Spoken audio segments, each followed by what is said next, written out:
좀 뺐습니다.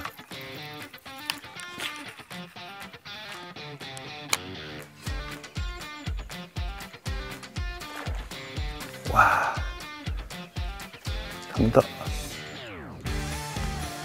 아우, 해가 뜨기 전까지는 타워터를 한번 공략을 계속 해볼게요. 오케이, 있다.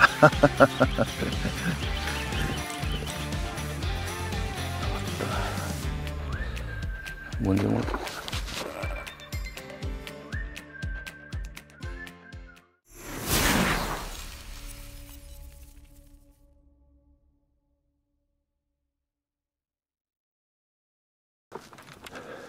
여기가 보니까 이쪽 라인들 이렇게 할 수 있고, 여기하고 저기 포켓하고 저 상류는 아예 못 들어가. 오늘은 조금 멀리 왔습니다. 계속 경상도권에서만 했더니 조금 지겨운 것도 있고, 남원 쪽에 있는 산속에 있는 계곡지로 왔는데, 모양은 계곡지 같은데 일단 낚시를 해봐야 알겠지만은 일단 수위가 좀 많이 빠져 있는 상태입니다. 수위가 조금 한 2m, 1, 2m 정도 빠져 있는 상태에서 중간에 저렇게 수초들이 떠 있는 거 보니까 이게, 왜냐면 지금 해가 안 떠가지고는 일찍 나왔거든요. 확인은 안 되는데, 이 계곡지 같기는 한데, 수초가 있어서 어떨지 모르겠는데, 오늘은 이제 일찍 나와서 타버터 게임을 한번 해보려고 좀 일찍 좀 멀리 왔습니다. 이게 계곡지일 수도 있고 아닐 수도 있고 해가 떠봐야 알겠어요.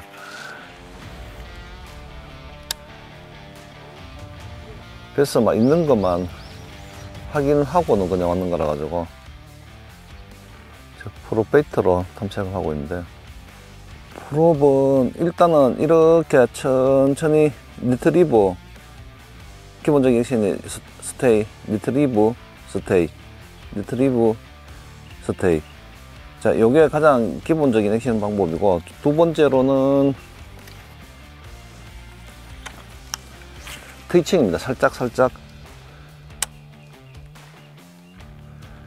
트위칭 하면서 뒤에 프롭이 갖고 있는 이제 버블이나 사운드로 소리를 내게 만드는 거죠. 짧게 툭 이렇게. 요거를 섞어서 사용하면 됩니다. 근데 이게 타버터에 반응을 안 하니까 베스가 처음 와보면 되니까 있는지 없는지 확신이 안 서네요. 이 정도 되면은 먹이 사냥 막 하고 해야 될 건데,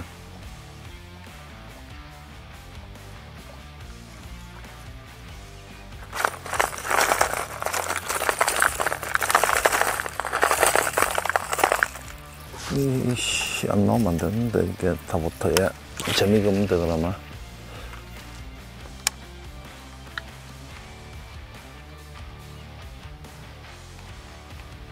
오케이, 있다. 프롭에 반응 없던 게 스틱에. 자,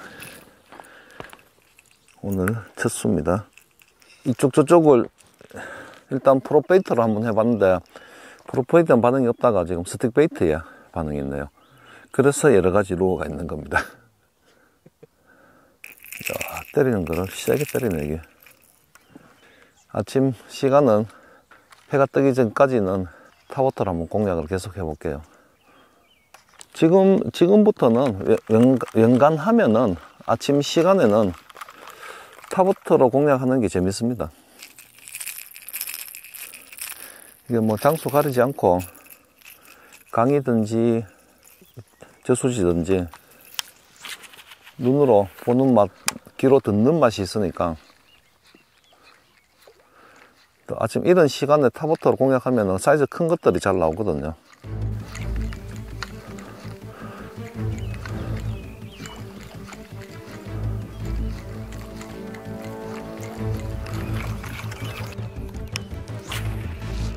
근데 이게 아쉬운 게 아무 장애물이 없으니까, 이게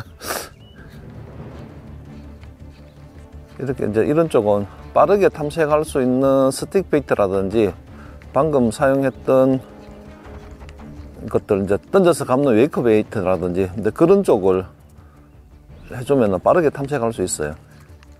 보퍼나 이제 불로 올리는 그런 것보다는 이렇게 좀 빠르게 탐색할 수 있는 타우터가 효과적입니다. 웨이크 베이트나 버즈 베이트도 포함이 되긴 한데 이게 아무것도 없으니까 여기에 지금 육안으로 보이는 게 그래서 이제 그거를 사용을 안 한다 뿐입니다. 수초나 이렇게 좀 많이 보이면은 그 사이사이로 버즈 베이트나 이런 걸 끌고 보면 되겠는데 육안으로 보이는 게 지금 아무것도 없어요.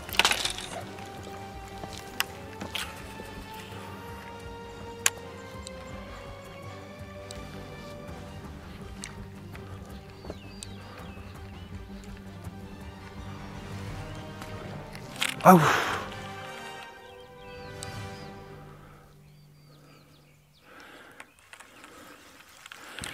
급했어. 개체가 많이 없는 건지 물을 지금 계속 빼는 것 같거든요. 물을 빼는 영향으로 활성도가 떨어진 건지 적극적으로 타보터를 막 덤비는 것 같진 않아요. 지금 타보터로만 계속 해보고 있거든요. 입질 받았는데 아까 같은 경우 다른 거 크랭크베이트나 웜을 했으면은 낚을 수도 있을 건데 그냥 일단 타보터로만 해보고 있습니다.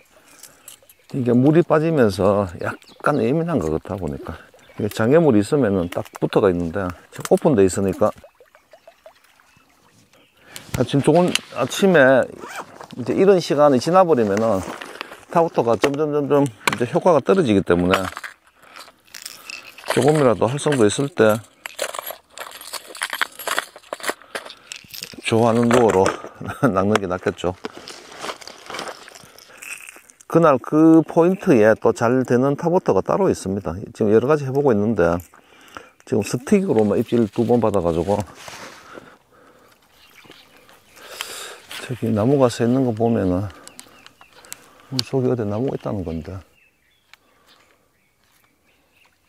야, 물 한 개 피는 거 보니 오늘도 어마어마하게 덥겠네. 일단은 저 고창 안으로 들어가시죠. 그렇죠. 저수지가 지도상 보면은 계곡지 같은데 이 수초가 있는 거 보면 또 이게 계곡지가 있는 것 같기도 하고 좀 특이한 저수지. 플로그로 밑으로 내려가기 전에 위에서 얕은 지역을 한번 탐색을 해보고 야, 이 피딩이 없다. 베스가 많이 없는 모양이다. 그래서 좀 많이 있으면 피딩이 있는데 손이 좀 덜 타고 프레쉬가 덜 받은 저수지는 여름에 아침에 이 시간에 오면은 막 먹이 사냥하는 것들이 보여야 되거든. 그러면은 낚시하기가 쉬운데 그런 게 전혀 안 보이네. 아니, 이런 수초지대에는 있어야 되는 거 아니야? 수심이 좀 얕긴 해도 아침 일찍이니까 있어야 될 것 같은데 앞쪽에가 너무 얕다. 땅이 다 보여. 지금 뺐습니다.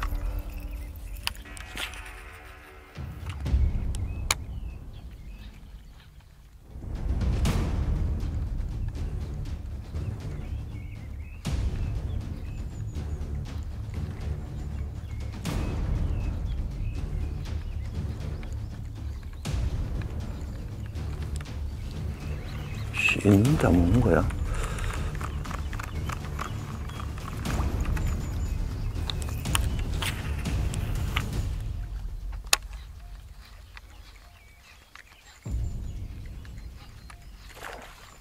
와, 한번 더. 사이즈 큰데 제대로 못 때렸어.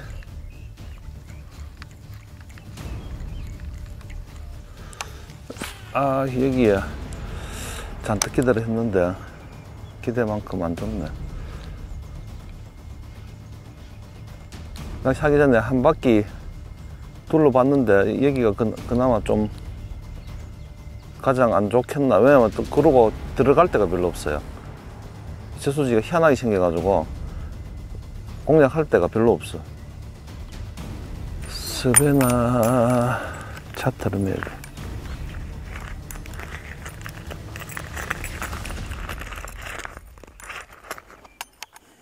아니, 베스는 들어와 있는 것 같아요. 들어와 있는 것 같은데 타보트에만 반응이 없는 건지.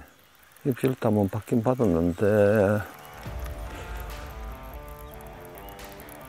오케이.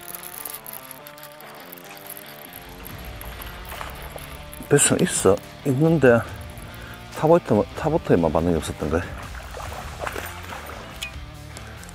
앞쪽이 조금 이제 수초가 끝난 지점에서는 이거 쑥 내려갑니다. 그 능선을 타고 올라오는데 그냥 뜬 하고 들어가네. 8분의 3온스의 스피너베이터 W1로. 다른 쪽으로 이동하기 전에 분명 입질이 있는 곳이어가지고 이제 해가 조금 뜨기 시작해가지고 물속으로 들어가는 루어를 공략을 했더니 스피너베이터에 지금 반응을 했어요. 여기는 앞쪽은 완전 지금 얕은데 저쪽은 또 깊어요. 계속 내려가잖아. 한 3m 이상 되네. 어휴. 오케이. 아이고, 작다, 이거는. 방금 여기 이쪽에서 드롭이 딱 지네. 이게 스피너베이터로 쭉 탐색을 해보니까 타보트에 대한 반응이 적은 거예요. 지금 던지는 데마다가 크든 작든 입질을 하거든, 지금 스피너베이터야. 근데 수심이, 입질이 없었던 게 수심이 너무 얕아요, 이 앞쪽은. 저기 지금 누워 떨어진 데부터 깊어. 이쪽은 물이 좀 빠진 지가 시간이 좀 됐는 것 같네. 야, 조금 더 빠지면은 전체적으로 다 걸어 들어갈 수 있겠는데. 아, 야야야야야, 뭐야 이거. 네가 덤빌 수 있는 건 아닌데, 이거. 블루길이가? 2년씩 베스네, 2년씩. 작년에 모아한 베스들. 바늘이 입이 들어가지, 이게. 나가시죠.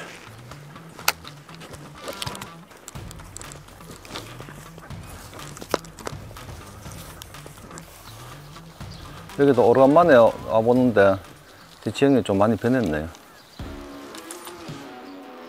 아이씨, 나갔다.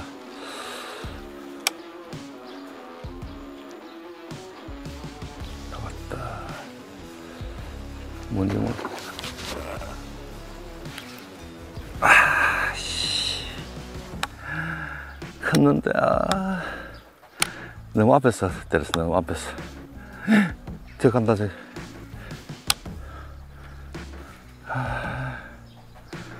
너무 앞에서 때렸어. 오랜만에 보는 큰 사이즈였는데 이 플로그가 너무 앞에서 때리면 이런 현상이 한 번씩 납니다.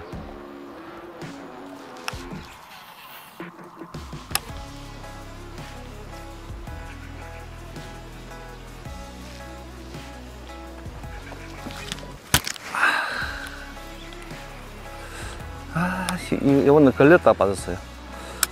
이번에는 걸렸다 빠졌어. 아, 한 마리 더 있었는데 그거를 찬스 왔는데 못 낚네. 딱이 그늘에 모여 있네. 아, 아까워. 새물이 딱 들어오면서 그늘이 져 있으니까 있었는 건데.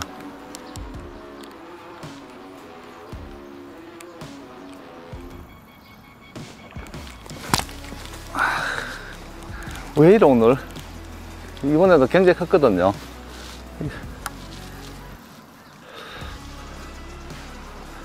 먹는 것까지 보고 때렸는데도 이러네. 아니, 얕은 데서 딱 나와가지고는. 아, 그렇지, 가물치네. 아, 입질 안 된다 그랬다, 가물치. 아, 세 마리 중에 한 마리는 뱃을 같았는데 놀래기만 놀랬네.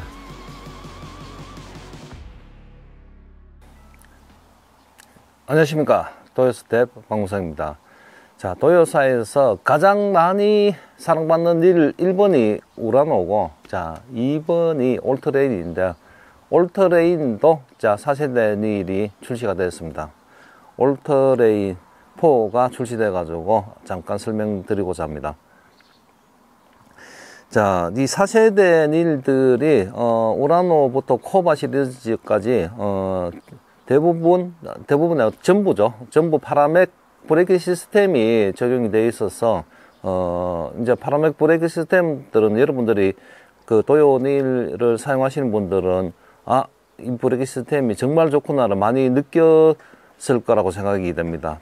자, 그 다음 또 하나의 특징이 투스텝 라인 가이드 시스템이죠. XDC라는 투스텝 라인 가이드 시스템이 안쪽에는 큰 원형으로 되어 있고 앞쪽에는 작은 원형으로 되어 있어 가지고 라인 방출 시 라인이 방출이 되면 무조건 흔들리게 되어 있습니다. 근데 작은 원 안에서 흔들리는 것보다는 큰 원에서 작은 원으로 들어가면서 흔들림을 최소화 시켜서 비거리를 늘려주는 시스템이죠. 자, 그 시스템이 적용이 되어 있고, 자, 하나하나 이제 보겠습니다. 기어비는 5.6대1, 6.8대1, 7.5대1, 8.5대1 이렇게 네 가지로 해가지고 좀 선택의 폭을 넓혔고, 스풀의 종류는 두 가지입니다. 일반 스풀과 셀로 스풀이 되어 있고, 스풀은 드루알루민이라는 금속으로 굉장히 가벼운 금속으로 제작이 되어 있습니다. 그리고 무게는 168g의 드랙력은 올트레인은 조금 높죠. 9kg. 자, 9kg의 드랙력으로 민물, 바다 다 겸용입니다. 스피드 버튼이 적용되어 있어 가지고 바다 낚시 사용 시 굉장히 편리한 기능이죠. 바다 민물 겸용으로 되어 있습니다. 겸용으로 되어 있고, 자, 본체는 알루미늄, 고강도의 알루미늄으로 되어 있고, 안에 있는 메인 기어는 드루알루민 기어로 되어 있습니다. 그래서 내구성을 높이고 닐링 시 닐링감을 높였죠. 그리고 이제 기본적으로 적용되어 있는 거는 이제 드랙 클릭음, 그 다음에 메카니컬 클릭음, 자, 그 다음에 라인 메모 시스템, 자, 루어 그립 홀더. 자, 이렇게 편리한 기능들은 다 적용이 되어 있고, 자, 그 노브도, 기본 노브는 EVA 노브인데, 교체를 하실 수 있습니다. 플랫 알루미늄 노브부터 바다를 사용하시면 지깅 노브까지. 그래서 노브나 핸들의 종류도 굉장히, 많이 확대를 시켜놨습니다. 그래서 원하시는 어종에 따라 가지고, 스프링이나 노브를 적용하시면 됩니다. 옆에 모양은 브레이크를 조정하기 쉽게 하기 위해서 사이드 커버에다가 이렇게 이쁘게 지금 만들어 놓죠. 올터레인이 이제 우리 광고를 보시면은 전천후로 만능으로 사용될 수 있는 닐이다, 이제 그런 뜻이 내포되어 있는 닐이거든요. 그래서 바다용, 민물용, 또 드랙력이 9kg 정도 되기 때문에 웬간한 바다에 만약에 이제 드랙력이 많이 필요한 문어 정도도 충분하게 파워 핸들로 교체를 하시면은, 부식 차단 베어링이 되어 있기 때문에, 염분이 들어가도 녹이 슬지가 않습니다. 그래서 바다용까지, 충분히 사용 가능한 일입니다. 사실은 지급받고 촬영하기 전에 하루 전날, 받고 바로 그 다음날 가서 이 비거리 테스트라든지 이런 거를, 해봤는데, 아시다시피 지금 나오는 4세대 닐들은 첫 번째가 캐스팅 할 때 스트레스가 없다는 거죠. 가는 라인이든 가벼운 루어든 간에 적당하게 조절을 잘 해놓으면 백러시가 안 나니까 이 캐스팅 시 스트레스가 없는 거고, 그 다음에 이제 이렇게도 얘기합니다. 브레이크 성능이 좋으면 다 잠그면 당연히 백러시가 안 나죠, 다른 닐도. 그런데 이게 4세대 닐의 파라맥 브레이크 시스템이 비거리는 나오면서 백러시가 안 난다는 거죠. 이제 가장 중요한 게 딱 세 가지거든요. 캐스팅 비거리, 닐링감, 그 다음에 드랙력, 이 세 가지가 완벽하니까. 그래서 사용을 해보니까 역시 올터레인 3도 굉장히 좋았거든요. 3보다는 한 단계 더 업그레이드 됐구나 하는 걸 느낄 수 있었습니다. 자, 도요사에서 가장 많이 관심 받는 일 중 하나인 올터레인 이제 4가 출시됐는데 많은 관심 부탁드리겠습니다.